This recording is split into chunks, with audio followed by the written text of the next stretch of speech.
Hey guys, so something really interesting happened. I wanted to share it with you, but this might be a ramble of words because I have 10 minutes to film this, so we'll see how it goes. So April 22nd of 2025, the U.S. Health and Human Services Secretary Robert F. Kennedy Jr. and FDA Commissioner announced a plan to phase out 8 petroleum-based synthetic food dyes from American food supply by the end of 2026. The initiative targets dyes such as red 40, yellow 5, and blue 1, commonly found in candy, cereals, beverages, and snacks. 2 lesser used dyes, citrus number 2 and orange B, are slated for immediate removal. The FDA also plans to authorize 4 new natural color additives to expedite the approval process for others. So what does that mean for us in the permanent makeup industry? Why should we care? A few years ago in the EU, I'm US based and I'm in Texas, I saw a lot of rambling on some of the Facebook groups that I'm part of that talk about permanent makeup.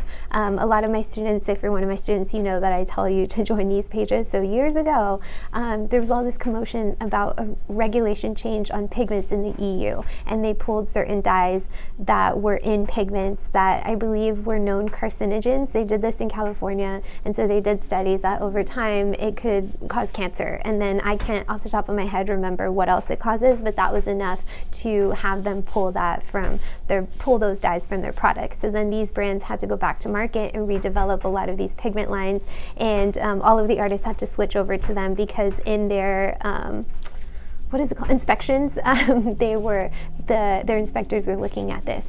And so the reason why I think what Kennedy was talking about on the 22nd, I don't even know what day it is, I forgot, but a few days ago I was watching this, and in Texas specifically, we're seeing a lot of regulation change in the aesthetic field, and permanent makeup and aesthetics go hand in hand. I do permanent makeup in my salon, but I also do aesthetics, injectables, and so I'm trying to stay up to date with all of the new regulations that were coming through in aesthetics. But I think the conversations that are being had are really important, and I think what we're going to see coming in the next few years is, I think in permanent makeup, regulations are going to shift. I think they're going to get a lot stricter, as they should, because the permanent makeup industry is always evolving. As we're learning, we're growing, and changes are happening. And so all of this to say, if you haven't taken the time to do research in the ingredients that are listed in the current pigment lines that you're using, I would take the time to do that. I say this because early in my career, I was not doing the research. I was trusting the brands that were being sold, these big brands. I would go to the conferences, and I would fall in love with the salespeople, and some of the other artists that I fangirled over would use pigment lines, and so I would copy them and use the same ones.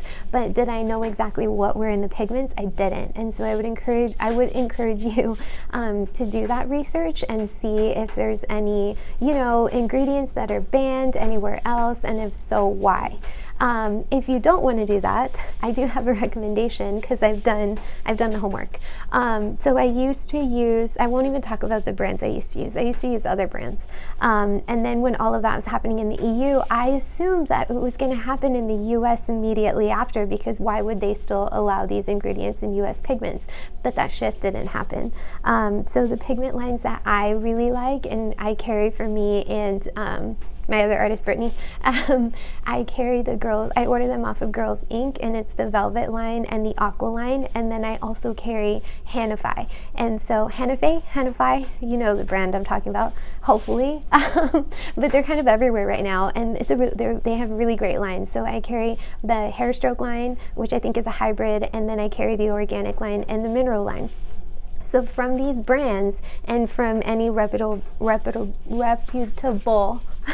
brands that you're ordering from, what they should have is it's called the safety data sheet.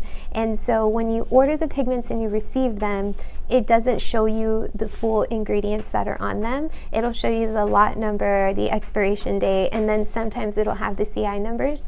But if you want to go through the list and do your own research, like I said, I encourage you guys to do that.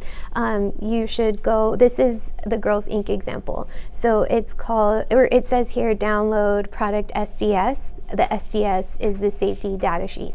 And when you click that, it'll show all of the pigments that are, all of the ingredients, everything that's in those pigments. I had a client a few years ago. It was a first for me, but she contacted me and she was really nervous because she had found out that she had an allergy to iron, and she wasn't sure what type of iron. She just knew she had moved here from out of the country. I can't remember the full background, but off the top of my head, I had no idea which pigments had iron in them.